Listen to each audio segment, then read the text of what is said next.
ठीक है।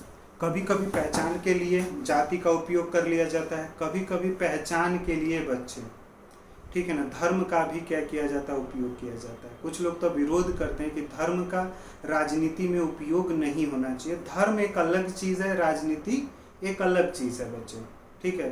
धर्म का अगर तुमसे मैं पूछूं कि धर्म की परिभाषा बताओ या धर्म को तुम लोग किस प्रकार से समझाओगे किसी को, तो क्या बताओगे आप लोग?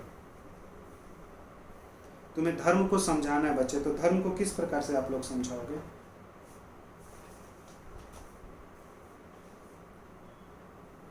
धर्म को अगर परिभाषित करना हो तो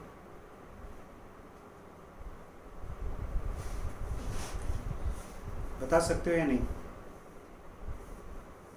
हेलो, आवाज नहीं आ रही है क्या बच्चे? बच्चे तो वही मैं पूछ रहा हूँ कि धर्म को परिभाषित कर सकते हो? चलो मैं बता देता हूँ। जो धारण किया जा सके उसे ही हम लोग बच्चे क्या बोलते हैं, धर्म बोलते हैं। जो धर्म है बच्चे वो आपको नैतिक बनाता है। धर्म जो है वो तुम्हें सदाचारी बनाता है। धर्म जो है वो तुम्हें कर्तव्यों को अपनाने के बारे में तुम्हें सिखाता है बच्चे। धर्म जो है वो आस्था से जुड़ा हुआ एक विषय है बच्चे। तो धर्म जो है वो कहीं ना कहीं व्यक्ति को नैतिक बनाता है। धर्म जो है वो कहीं ना कहीं व्यक्ति को किसी दूसरे व्यक्ति के प्रति क्या करता है, आस्था रखना सिखाता है बच्चे। धर्म जो है वो व्यक्ति को सदाचारी बनाता है बच्चे। धर्म जो है वो व्यक्ति को कहीं ना कहीं कर्तव्य परायणता के मार्ग पर ले जाता है बच्चे। लेकिन जो राजनीति है बच्चे वो जनता की इच्छाओं के लिए किया जाता है, जनता की आकांक्षाओं के लिए किया जाता है, जनता की आवश्यकता के लिए किया जाता है। आपसे पूछा जाए कि राजनीति क्या है तो आप बोलते हो कि जो राजनीति है वो कहीं ना कहीं जनता की इच्छाओं की पूर्ति के लिए की जाती है, जनता की आवश्यकताओं के लिए हम राजनीति करते हैं, जनता की आकांक्षाओं की पूर्ति के लिए किया जाता है। लेकिन आधुनिक समय में तुम बोलते हो कि राजनीति कहीं ना कहीं हम शक्ति और सत्ता को प्राप्त करने के लिए बोलते हैं बच्चे। तो दो डिफिनीशन मैंने राजनीति की दी। पुरानी राजनीति की डिफिनीशन क्या थी कि जनता की आवश्यकताओं के लिए राजनीति होनी चाहिए, जनता की इच्छा के लिए राजनीति होनी चाहिए, जनता की आकांक्षाओं के लिए, जनता की जो भी आवश्यक चीजें उनकी पूर्ति के लिए राजनीति होनी चाहिए बच्चे। लेकिन आधुनिक समय में राजनीति की परिभाषा क्या दिया जाता है कि राजनीति शक्ति को प्राप्त करने के लिए करनी चाहिए बच्चे। सत्ता को प्राप्त करने के लिए हमें क्या करनी चाहिए, राजनीति करनी चाहिए बच्चे। ये आधुनिक राजनीति की परिभाषा है। अब मैं तुमसे एक चीज जानना चाहता हूँ बच्चे, ऐसा कौन सा स्कॉलर है, कौन सा वेस्टर्न पाश्चात्य विचारक है बच्चे जिसने धर्म और राजनीति को अलग किया था सबसे पहले? ऐसा कौन सा वेस्टर्न फिलोसफर है बच्चे, ऐसा कौन सा पाश्चात्य विचारक है जिसने धर्म और राजनीति के बीच में एक विभाजन किया? हाँ, मैकियावेली। उसमें भी डाउट है क्या बोलने में? मैकियावेली ही है बच्चे जिसने धर्म और राजनीति के बीच में क्या करता है, विभाजन करता है। और मैकियावेली ही विचारक है बच्चे जिसके विचारों में हमें पंथ निरपेक्षता की अवधारणा दिखती है। जो सेकुलरिज्म का कंसेप्ट था बच्चे वो सबसे पहले हमें कहाँ पे दिखनी शुरू हुई थी, वो शुरू हुई थी मैकियावेली के विचारों में। अब इस टॉपिक में धर्म और राजनीति वाला जो टॉपिक है बच्चे, इसमें हमें अब ये समझना है कि राजनीति में शक्ति और सत्ता को प्राप्त करने के लिए धर्म का किस प्रकार से उपयोग किया जाता है और किस तरह से बच्चे किस दल ने धर्म का उपयोग राजनीतिक सत्ता को, राजनीतिक शासन को प्राप्त करने के लिए किया है। आई बात समझ में बच्चे? तो इस टॉपिक में हमें समझना है कि धर्म का किस प्रकार से राजनीतिकरण हुआ। ठीक है, राजनीतिक शक्ति और सत्ता और शासन को प्राप्त करने के लिए धर्म का किस प्रकार से राजनीतिकरण हुआ है बच्चे, वो चीजें यहाँ पे हमें समझनी है। और उस चीज को समझाने के लिए पॉल ब्रॉसर हैं, उन्होंने बोला कि जब राष्ट्रीय आंदोलन चल रहा था बच्चे, भारतीय राष्ट्रीय आंदोलन जो था, वहाँ पे 3 प्रकार की विचारधाराएं थी। एक तो हिंदू राष्ट्रवाद की विचारधारा चल रही थी, एक मुस्लिम पृथकतावाद चल रहा था और एक पंथ निरपेक्षतावाद चल रहा था। तो जो पंथ निरपेक्षतावाद का विचारधारा था बच्चे, वो कांग्रेस लेकर चल रहा था। मुस्लिमों के लिए एक अलग से राज्य होना चाहिए, ये बात कौन कर रहा था? मुस्लिम लीग कर रहा था बच्चे। और भारत जो है वो एक हिंदू राष्ट्र है और भारत में सिर्फ हिंदू ही रहेंगे और हिंदुओं को ही वो सारी शक्तियां प्राप्त होनी चाहिए। इसकी बात कौन कर रहा था? हिंदू राष्ट्रवादी कर रहे थे, हिंदू कट्टरपंथी कर रहे थे बच्चे। आई बात समझ में?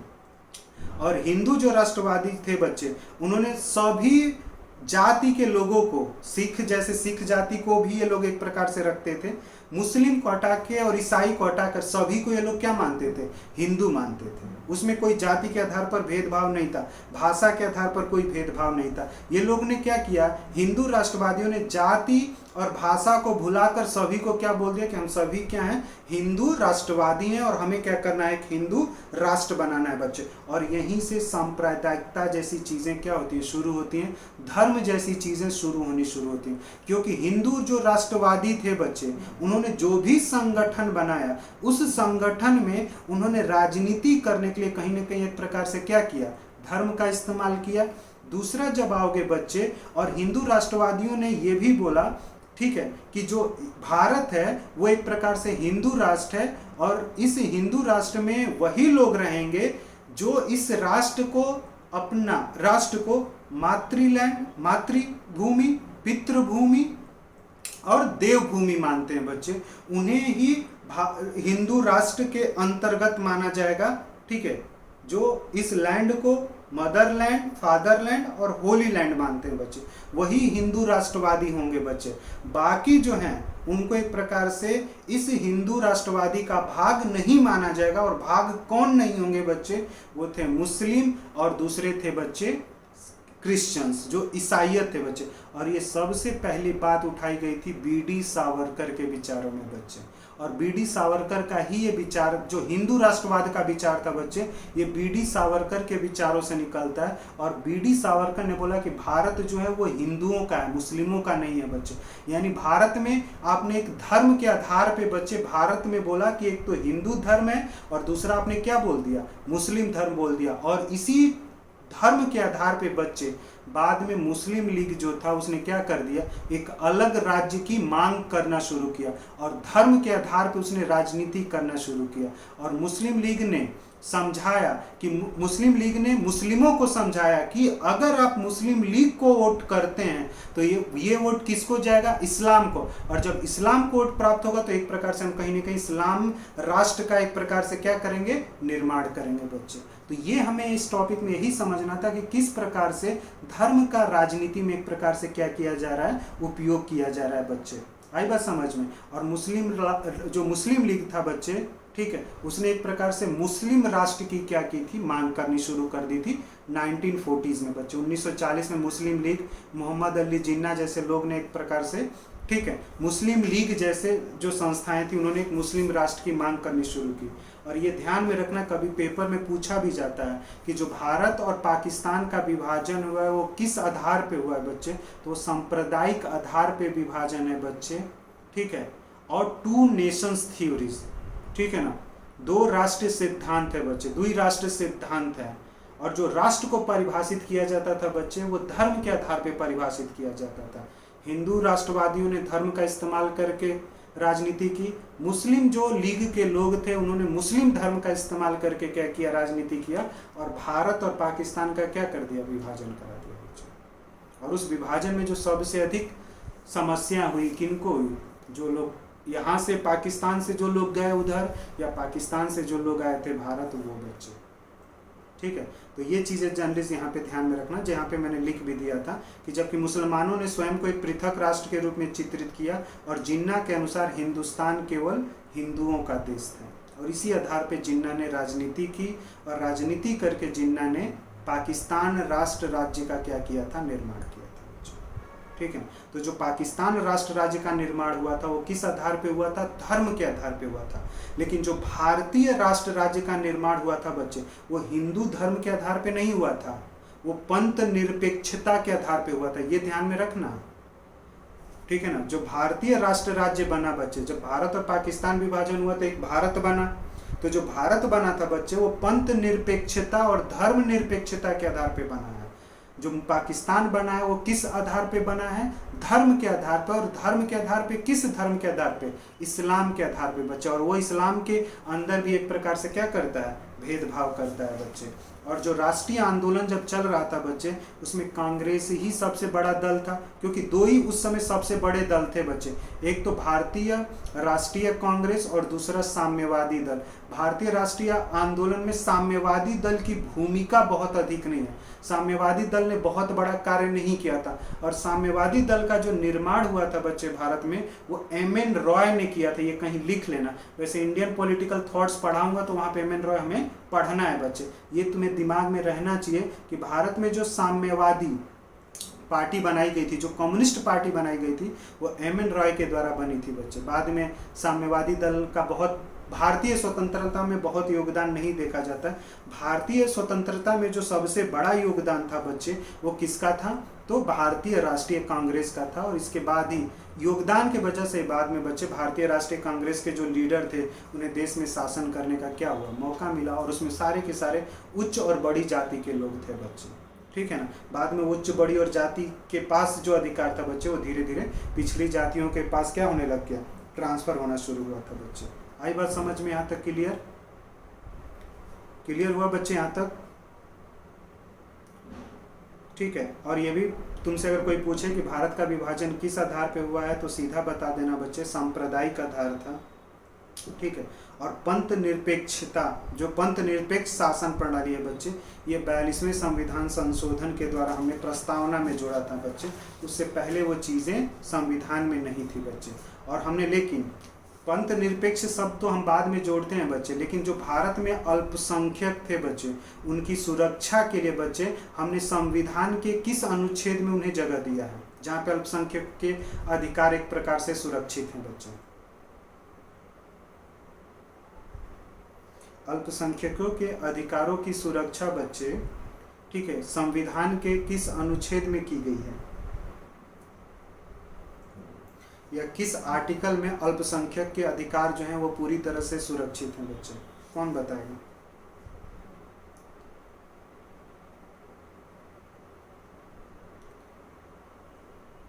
हेलो, आवाज आ रही है बच्चे? हेलो, आवाज आ रही है? तो किसने, बताओ फिर, कि क्वेश्चन नहीं सुनाई दिया? मैंने ये बोला बच्चे कि भारतीय संविधान के किस अनुच्छेद में अल्पसंख्यक के अधिकारों की सुरक्षा की बात की गई है बच्चे? क्योंकि जब भारत और पाकिस्तान का विभाजन हुआ, तो जो विभाजन हुआ तो विभाजन में दंगे भी हुए, और उस दंगे को देखते हुए ये बोला गया कि जो भारत में मुस्लिम भारत में रहना चाहता है वो भारत रह सकता है, जो पाकिस्तान जाना चाहता है वो पाकिस्तान जा सकता है बच्चे। और जो सिख जाति है वो भारत, जो भी मतलब सिख, जैसे अल्पसंख्यक हम किन को बोलते हैं? मुस्लिम जाति अल्पसंख्यक में आती है, सिख जाति आती है बच्चे, जैनी आते हैं, बौद्धिस्ट आते हैं और ईसाई आते हैं, ये एक तरह से अल्पसंख्यक। तो इनके अधिकारों की सुरक्षा की बात संविधान के किस अनुच्छेद में की गई है बच्चे? मैं ये पूछ रहा था आप लोगों से। हाँ, आर्टिकल 29 और आर्टिकल 30 जो है बच्चे, वहाँ पे अल्पसंख्यक के अधिकारों की बात की गई थी। और यही कहीं न, यही जो अल्पसंख्यक, यही आर्टिकल 29 और 30 बच्चे, और 25 से 28, यही कहीं न कहीं भारत को एक धर्मनिरपेक्ष राष्ट्र के रूप में क्या कर रहा था? स्थापित कर रहा था बच्चे, जब तक हमने पंथ निरपेक्षता शब्द नहीं जोड़ा था। ये ध्यान में रखना है बच्चे। आई बात समझ में? क्लियर हुआ यहाँ तक? आगे जब बढ़ोगे बच्चे तो एक हेडिंग है वहाँ पे, सांप्रदायिकता की उत्पत्ति और उसका विकास। यानी भारत में सांप्रदायिकता जैसी चीज़ें किस प्रकार, किस वजह से बढ़ी, ये चीज़ें हमें जर्नलिस्ट क्या करना है? समझना बच्चे, कि जो सांप्रदायिकता जैसी चीज़ें बढ़नी शुरू हुई, और उस सांप्रदायिकता ने देश में बहुत तरह के एक प्रकार से क्या करने शुरू किए थे बच्चे? दंगे कराने शुरू किए थे, दंगे होने शुरू। उसके क्या कारण थे बच्चे? इसमें पहला पॉइंट है मुसलमानों के व्यक्तिगत कानून का मुद्दा। इस लाइन का मतलब समझ में आ रहा है बच्चे? मुसलमानों के व्यक्तिगत, ठीक है, व्यक्तिक कानून का मुद्दा, ये लाइन समझ में आ रहा है? इसका मतलब क्या होता है? व्यक्तिक कानून का मुद्दा का मतलब ये होता है बच्चे कि हमारे यहाँ भारत में, ठीक है, जैसे मुस्लिम ईसाई, सिख, इन ठीक है, ये जो 3 समुदाय हैं बच्चे, इन तीनों समुदाय का जो पर्सनल लॉ है यानी जो सिविल कानून है बच्चे, वो एक प्रकार से क्या है, हिंदुओं के सिविल कानून से क्या है, अलग है बच्चे। जैसे मुस्लिमों की विवाह कराने की प्रक्रिया, तलाक करने की प्रक्रिया और उत्तराधिकारी की प्रक्रिया हिंदुओं से एकदम क्या है, अलग है बच्चे। ये कहीं ना कहीं व्यक्तिगत कानून, इसी को व्यक्तिक कानून बोलते हैं बच्चे। और यही व्यक्तिक कानून ने बच्चे भारत में एक प्रकार से सांप्रदायिक मुद्दे को जन्म देना शुरू किया बच्चे। क्योंकि जब भारतीय संविधान में सभी को समान आप मान रहे हैं, तो फिर मुसलमानों के पर्सनल जो कानून होंगे वो अलग होंगे, सिख के अलग होंगे, क्रिश्चियंस के अलग होंगे। ये व्यवस्था नहीं होनी चाहिए बच्चे। और ये व्यवस्था एक प्रकार से क्या हुई, की गई, और इस व्यवस्था में कहीं ना कहीं किसी को फायदा मिल जाता है और कहीं ना कहीं किसी को नुकसान हो जाता है। जैसे मुस्लिम समाज में आओगे तो तलाक की प्रक्रिया है, और हिंदू समाज में तुम तलाक की प्रक्रिया देखना, दोनों में बहुत बड़ा अंतर है बच्चे। हिंदू समाज में अगर किसी महिला को तलाक अगर दिया जाता है, तो जिस पति ने अपनी पत्नी को तलाक दिया है बच्चे, उस पति को उस पूरी पत्नी का मुआवजा एक प्रकार से देना पड़ता है, और तब तक भार उठाना पड़ता है जब तक वो महिला कहीं खड़ी नहीं हो जाती है, अस्थायित्व तो नहीं मिल जाता है, सस्टेन नहीं हो जाती है, तब तक आपको उसको मदद करना होता है बच्चे। लेकिन मुस्लिम लॉ में ऐसा नहीं है।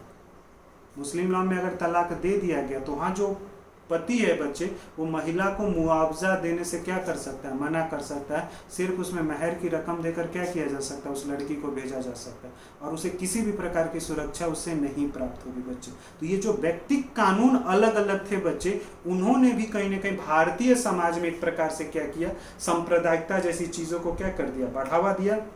और कुछ लोगों ने बच्चे इसी चीज को आधार बनाकर क्या करना शुरू किया, राजनीति करनी शुरू की। जैसे अभी भी देश में हमारे यहाँ बात हो रही है, यूनिफॉर्म सिविल कोड होना चाहिए, यूनिफॉर्म सिविल कोड होना चाहिए, ठीक है, इस तरह की बात होनी शुरू हुई थी बच्चे। आई बात समझ में? तो ध्यान में रखना कि जो हिंदू पर्सनल लॉ है और जो मुस्लिम पर्सनल लॉ है, उन दोनों में अंतर है। और पर्सनल लॉ में कौन से सब्जेक्ट आते हैं बच्चे, मैरिज, डिवोर्स और उत्तराधिकारी, मतलब विवाह, तलाक और उत्तराधिकारी का जो प्रक्रिया मुसलमान समुदाय में बच्चे और जो हिंदू समुदाय में है, उन दोनों में बहुत क्या है, अलग है। तो ये भी एक कारण बना था सांप्रदायिकता का बच्चे।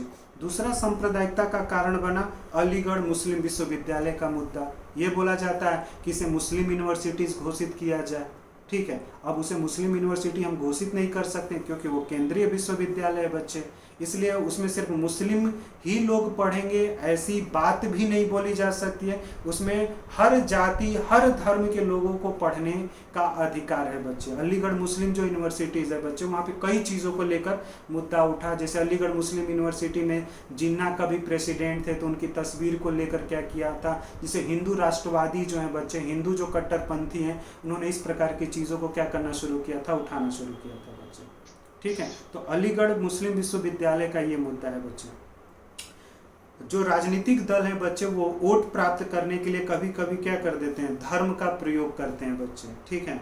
इसके वजह से भी देश में सांप्रदायिकता जैसी चीजें बढ़ी, ठीक है। गौ वध को एक प्रकार से क्या किया गया, प्रतिबंधित किया गया। तो जो गौ हत्या था उसको प्रतिबंधित करने का मतलब ये है कि भारत में जिस प्रकार से कहीं ना कहीं हिंदू धर्म को ज्यादा समर्थन है बाकी धर्म की अपेक्षा बच्चे, तो इसने भी कहीं ना कहीं एक प्रकार से सांप्रदायिकता जैसी चीजों को क्या किया था, समस्या पैदा की थी बच्चे। और एक आगे आता है बच्चे, समान आचार संहिता का मामला, ठीक है। यूनिफॉर्म सिविल कोड, अभी तक पूरे भारत में यूनिफॉर्म सिविल कोड एक नहीं है। यूनिफॉर्म सिविल कोड का मतलब होता है बच्चे कि सभी समुदाय का पर्सनल लॉ क्या होना चाहिए, एक जैसा होना चाहिए। जिस तरह से क्रिमिनल लॉ क्या है, सबका एक है बच्चे।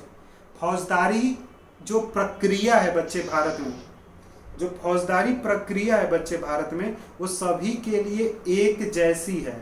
लेकिन जो दीवानी प्रक्रिया है बच्चे, जिसको सिविल प्रोसीजर बोलते हैं, वो हिंदुओं का अलग है, मुस्लिमों का अलग है, सिख का अलग है, क्रिश्चियंस का अलग है। यहाँ पे हमें क्या करना है, जिस प्रकार से फौजदारी प्रक्रिया सबके लिए एक है बच्चे, उसी प्रकार से हमें दीवानी प्रक्रिया भी सभी के लिए क्या करनी है, एक करनी है। जिसका बहुत सारे दल क्या करते हैं बच्चे, विरोध करते हैं, और कुछ दल जो है उसका क्या करते हैं, समर्थन करते हैं कि यूनिफॉर्म सिविल कोड होना चाहिए। और जो यूनिफॉर्म सिविल कोड है बच्चे, यानी समान आचार संहिता का मामला जो है, ये राज्य नीतिक निर्देशक तत्वों के अनुच्छेद 44 में जगह दिया गया है बच्चे। आई बात समझ में? ठीक है। हाँ, लेकिन भारत में सांप्रदायिकता जैसे मुद्दे शुरू कब होते हैं, तो नेहरू के समय में उतने सांप्रदायिक मुद्दे नहीं थे, लेकिन सांप्रदायिकता का धीरे धीरे क्या हो रहा था बच्चे, विकास हो रहा था। और सबसे पहला जो सांप्रदायिक दंगा हुआ बच्चे, मतलब भारत पाकिस्तान विभाजन के बाद अगर देखा जाता है, पहला जो दंगा हुआ था बच्चे भारत में, वो हुआ था जबलपुर में सबसे पहले बच्चे। और इस दंगे के बाद से बच्चे जो मुस्लिम समाज था, उन्होंने बोला कि अब हमें अपना वोट किसी ऐसे विशेष दल को देना चाहिए जो विशेष दल हमें क्या करे बच्चे, सुरक्षा दे।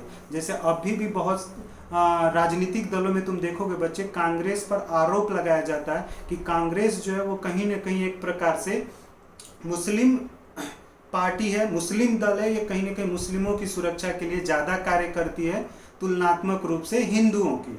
हिंदुओं के लिए जो दल कार्य कर रहा है वो कहीं ना कहीं भारतीय जनता पार्टी जैसी जो पार्टियां हैं वो कार्य कर रहे हैं बच्चे। तो कहीं ना कहीं दलों के ऊपर भी क्या होता है, सांप्रदायिकता का आरोप लगता रहता है। और ये दल भी क्या करते हैं बच्चे, कभी धर्म का उपयोग करके बच्चे कहीं ना कहीं एक प्रकार से सांप्रदायिकता का क्या करते हैं, उपयोग करते हैं बच्चे। और जामा मस्जिद के जो लीडर हैं बच्चे, जामा मस्जिद का जो एक गुरु होता है, एक स्पिरिचुअल हेड होता है बच्चे, उनका नाम था इमाम बुखारी। और उन्होंने मुसलमानों को बोला बच्चे 1977 में कि मुसलमानों को जनता पार्टी को एक प्रकार से क्या करना चाहिए, वोट करना चाहिए। क्योंकि अब तक जो कांग्रेस थी बच्चे, अब तक जो मुसलमान थे वो कहीं ना कहीं कांग्रेस को वोट कर रहे थे। और कहीं ना कहीं जो राष्ट्रीय आपातकाल था बच्चे, जो नेशनल इमरजेंसीज लगी थी, उसमें हिंदुओं को भी दिक्कत हुआ था और मुसलमानों को। और मुसलमानों के धर्म के ऊपर एक मतलब मुसलमानों को भी कहीं ना कहीं धार्मिक रूप से एक प्रकार से आहत पहुंची थी बच्चे। और इसी आधार पे इमाम जो बुखारी थे उन्होंने बोला था कि एक प्रकार से हिंदुओं को, मुस्लिमों को क्या करना चाहिए, विशेष दल को एक प्रकार से क्या करना चाहिए, वोट करना चाहिए बच्चे। जब पेज नंबर 3 पर आओगे बच्चे, तो 1964 में बच्चे विश्व हिंदू परिषद का क्या किया गया था, निर्माण किया गया था। कभी न कभी मैच द फॉलोइंग में क्वेश्चन पूछा जा सकता है बच्चे।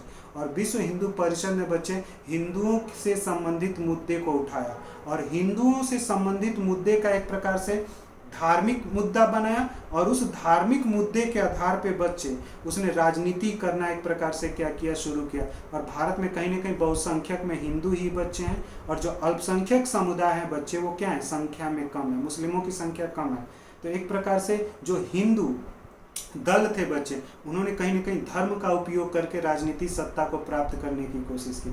सिर्फ ये सांप्रदायिकता जैसी चीज़ें सिर्फ हिंदू और मुस्लिमों में ही नहीं बच्चे, ईसाइयों में भी दिखी गई। ईसाइयों के ऊपर भी आरोप लगाया गया था बच्चे कि जो ईसाई समुदाय है वो पैसा देकर एक प्रकार से क्या कर रहा है, धर्म का परिवर्तन करा रहा है, छल कपट और धोखे से क्या कर रहा है, परिवर्तन कर रहा है। और जो ईसाई धर्म में बच्चे, वो भी इस समाज में अपनी पहचान बनाना चाहता है, इसके लिए वो भी एक प्रकार से क्या कर रहा है, राजनीतिकरण कर रहा है बच्चे। और इस तरह का काफ़ी आरोप लगाए गए थे बच्चे। जब 70 के दशक में आओगे बच्चे, तो सिख अतिवादी उनको बोलते हैं जिनके विचार एकदम उग्र हों बच्चे, रेडिकल हो, जिनके विचार एकदम नए हों, उनको हम लोग क्या बोलते हैं, रेडिकल बोलते हैं बच्चे। तो कांग्रेस ने अकाली दल को प्रतिस्पर्धा में हराने के लिए बच्चे एक सिख के, ठीक है ना, धार्मिक गुरु जनरल सिंह भिंडरे वाले को क्या किया था, अकाली दल के खिलाफ क्या करता है, खड़ा करता है बच्चे कि अकाली दल को दबाया जा सकता है और पंजाब में कांग्रेस के प्रभाव को क्या किया जा सकता है, बढ़ाया जा सकता है। और कांग्रेस के प्रभाव के लिए कांग्रेस ने अपने तरफ से जनरल सिंह भिंडरा वाले को खड़ा किया। लेकिन जो जनरल सिंह भिंडरे वाला जो था बच्चे, वो कांग्रेस के ही एकदम क्या हो गया, बाद में विपरीत जाना शुरू हुआ। और इस प्रतिस्पर्धा ने बच्चे खालिस्तान की मांग को क्या किया था, बढ़ावा दिया था बच्चे। यानी धर्म का राजनीति में प्रयोग होने के वजह से बच्चे पंजाब में एक शुद्ध राज्य की मांग, प्योर सिख राष्ट्र की मांग शुरू हुई थी बच्चे, जिसको हम लोग क्या बोलते हैं, खालिस्तान बोलते हैं। और इस खालिस्तान की मांग को दबाने के लिए बच्चे, ठीक है ना, खालिस्तान की मांग को दबाने के लिए ब्लू स्टार ऑपरेशन चलाया गया बच्चे। जो भिंडरा वाला था उसके जितने भी सपोर्टर थे वो सारे हथियार उठाकर क्या हो गए, जो अमृतसर टेम्पल है उसके अंदर चले गए और बड़े बड़े जो लीडर्स थे बच्चे उनको गोली मार देना, बीच रोड पे गोली मार देना, ये सारी चीजें क्या हो रही थी, होनी शुरू हुई थी बच्चे। तो उसके बाद से ठीक है, एक प्रकार से क्या हुआ कि जैसे भिंडरे वाले को समाप्त करने के लिए जो इंडियन गवर्नमेंट थी इंदिरा गांधी की, उसने ब्लू स्टार ऑपरेशन चलाया था बच्चे, और उसमें आर्मी का उपयोग हुआ था। और आर्मी ने अमृतसर टेम्पल पे बच्चे तोप का इस्तेमाल किया था, जिसके वजह से सिख संप्रदाय के जो लोग थे वो बहुत आहत हुए कि हमारी जो यहाँ की सरकार है बच्चे, हम संख्या में कम है तो हमें क्या कर रही है, एक प्रकार से प्रताड़ित कर रही है। तो उसमें बहुत सारे सिख समुदाय के लोग क्या हुए, नाराज हुए। और सिख समुदाय के लोग नाराज हुए बच्चे, जब नाराज हुए बच्चे तो उसी सिख समुदाय में से ही बच्चे 2 लोगों ने इंदिरा गांधी की क्या कर दी, हत्या कर दी। और जब सिख समुदाय के लोगों ने जब इंदिरा गांधी की हत्या कर दी बच्चे, तो कांग्रेस के कुछ लीडर ने क्या किया, सिखों के खिलाफ एक प्रकार से सुनियोजित तरीके से पॉलिटिकल दलों ने एक प्रकार से क्या किया था, भारत में दंगा चलाया था बच्चे, राजनीतिक उद्देश्यों को कहीं ना कहीं प्राप्त करने के लिए बच्चे। तो धर्म के आधार पे भी एक प्रकार से राजनीतिक पहचान बनाने की एक प्रकार से क्या की जाती है बच्चे, कोशिश की जाती है बच्चे। आई बात समझ में? क्लियर हुआ या नहीं बच्चे? हो रहा है या नहीं? हाँ बोल रहे हो तुम लोग? हाँ, ये क्लियर होने किस तरह से लोग राजनीतिक सत्ता प्राप्त करने के लिए धर्म का इस्तेमाल कर रहे हैं बच्चे, यही मैं बस समझा रहा हूं, ठीक है ना। और सिर्फ आधुनिक भारत में भी देखोगे तो सांप्रदायिकता का प्रभाव है। पेज नंबर 4 है, लास्ट एकदम पेज है बच्चे, वहां पे आओगे तो सभी राजनीतिक दल जो हैं बच्चे वो कहीं ना कहीं एक प्रकार से क्या कर रहे हैं, धर्म का उपयोग कर रहे हैं बच्चे। और आंध्र प्रदेश में जब कांग्रेस की सरकार आई बच्चे, तो उसने धार्मिक आधार पे एक प्रकार से मुसलमानों को क्या किया, अलग से आरक्षण देने का क्या किया था, प्रभाव किया था धर्म के आधार पे बच्चे। भारत में जो आरक्षण दिया गया बच्चे वो धर्म के आधार पे नहीं है। मंडल आयोग ने जो भारत में आरक्षण की व्यवस्था की थी वो धर्म के आधार पे नहीं की थी, वो सामाजिक और शैक्षणिक पिछड़ेपन के वजह पे है बच्चे, पिछड़ेपन के कारण दिया जाता है। लेकिन आंध्र प्रदेश सरकार ने, आंध्र प्रदेश में जब कांग्रेस की सरकार आई तो उसने धार्मिक आधार पे आरक्षण देने की बात की। और धार्मिक आधार पे जब आरक्षण दिया बच्चे, तो जो हमारे यहाँ का सर्वोच्च न्यायालय और जो उच्च न्यायालय बच्चे, उसने धर्म के आधार पे आरक्षण को एक प्रकार से क्या कर दिया बच्चे, अवैध घोषित कर दिया। पूरी तरह से आरक्षण को एक प्रकार से क्या कर दिया गया था, अवैध घोषित कर दिया गया था उच्च न्यायालय के द्वारा बच्चे। और इसी आरक्षण को देखते हुए बच्चे कांग्रेस में जो वामपंथी सरकार थी बच्चे, उसने भी वहां पे राजनीतिक सत्ता में बने रहने के लिए एक प्रकार से क्या किया था, आरक्षण दिया था, मुसलमानों को धर्म के आधार पर आरक्षण दिया था, जिसको एक प्रकार से उच्च न्यायालय जो है बच्चे वो क्या करती है, खारिज करती है। मुसलमानों की सामाजिक और आर्थिक स्थिति के लिए बच्चे एक आयोग बनाया गया था, जिसको हम लोग सच्चर कमेटीज बोलते हैं। और इसने बोला भी था कि मुसलमानों की सामाजिक और आर्थिक शैक्षणिक स्थिति काफ़ी कमजोर है, तो इन्हें एक प्रकार से क्या होना चाहिए, आरक्षण मिलना चाहिए। मुसलमानों को जो भी आरक्षण आज प्राप्त हो रहा है बच्चे, वो मंडल कमीशन के द्वारा ही उन्हें एक प्रकार से क्या किया जाता है, थोड़ा मोड़ा आरक्षण दिया जाता है बच्चे। तो कहीं ना कहीं राजनीतिक जो दल हैं बच्चे, वो धर्म का उपयोग करके एक प्रकार से क्या कर रहे हैं, आरक्षण जैसी चीज़ों को क्या करते हैं, देते हैं बच्चे। और कुछ लोग पहचान बनाने के लिए एक प्रकार से धर्म का राजनीति में बच्चे एक प्रकार से क्या करते हैं, उपयोग करते हैं बच्चे। समझ में आई ये चीज़ें? तो पहचान की राजनीति में बच्चे, यानी पहचान के लिए एक तो मैंने जाति के आधार पर राजनीति को समझा दिया, और धर्म के आधार पे किस प्रकार से राजनीति की जाती है बच्चे, ठीक है, ये भी मैंने तुम लोगों को एक प्रकार से क्या कर दिया, समझा दिया बच्चे। अब इसमें कोई डाउट है, कुछ समझ में नहीं आया तो तुम लोग मुझसे पूछ सकते हो। अगर किसी को कहीं नहीं समझ में आया बच्चे, तो एक प्रकार से क्या कर सकते हो, तुम पूछ सकते हो।